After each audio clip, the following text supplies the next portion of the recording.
Hi, my name is Ulysses Morales. Hello, I'm Valerie Gallegos. Hello, I'm Vincent Gallegos.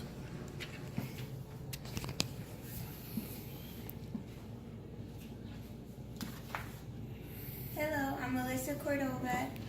The topic that I chose to do my informative speech was on HIV and AIDS and how it's an epidemic in the U.S.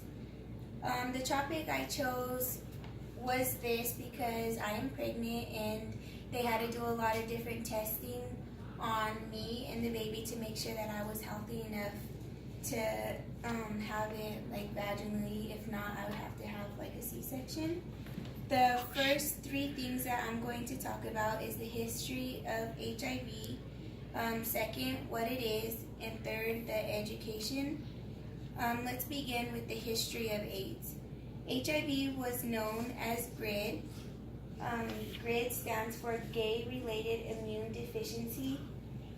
This started because sexual liberation started in the 1960s up until the 1980s, where there was free love and more people accepted gay men.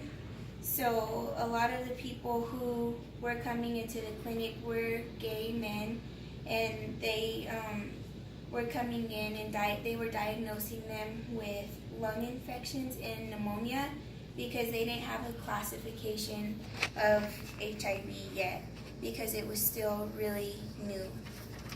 The CDC, also known as the Center for Disease and Control Prevention, they were the first to publish a report of the outbreak. They stated in one of their articles that healthy men were coming in and showing signs of their immune system shutting down, and then half of them actually died a little bit afterwards, like weeks after going to the doctor. So by the end of 1981, 270 gay men were diagnosed with immune deficiency, and 121 of those men actually died. So that's why they gave it the term GRID versus HIV. But later on in different studies, they've realized that gay men weren't the only one who had the virus. So the NIH, National Institutes of Health, were given lots of money, like millions of dollars, to do research on this disease. And so they wanted to see if there was a cure for it or any types of medicines that would be helpful for this illness. AIDS is actually acquired immune deficiency syndrome, so that's another acronym for that. And that's just what's it called? That's just a more severe case of HIV. So there's different ways that HIV is spread, and one of them is through sexually transmitted. Another way that it is spread is through needles, like dirty needles. So people who usually like do drugs and they share needles could potentially pass the disease over to someone. And also mothers who are infected with the disease could pass it on to their newborn if they don't let the hospital know that they have the disease. Also, mothers who have HIV could pass it on to their infants because they breastfeed, so breast milk is another way that it's transmitted. So that's why they actually changed it, because it's not only related to gay men.